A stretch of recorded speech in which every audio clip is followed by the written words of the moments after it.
आप जानते हैं कि खुदा खुशहाली के खिलाफ नहीं है, चाहे कोई भी इसे हासिल करे, लेकिन जब कोई शख्स कलाम पर तवज्जो नहीं देता, खुदा उनके खिलाफ है।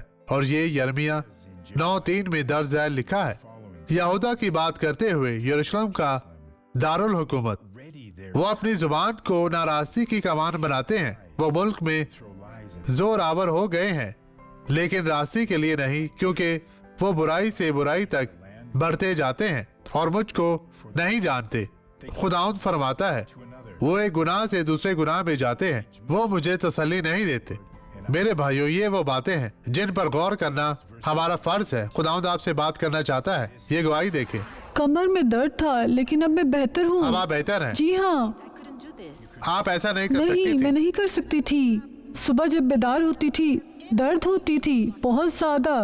आप कैसे चलती थी? आहिस्ता आहिस्ता? जी, इस तरह? जी हाँ, इस तरह। तो अब यहाँ तेजी से चलें, अपनी रीढ़ की हड्डी को, कमर को सीधा करें और आगे बढ़े।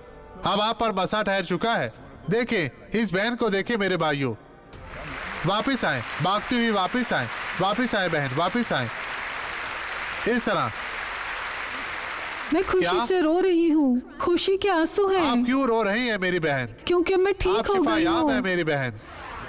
आए अब दुआ करें। बाप, मैं इन तमाम लोगों के लिए दुआ गो हूँ जो तेरी मदद के मोहताज है।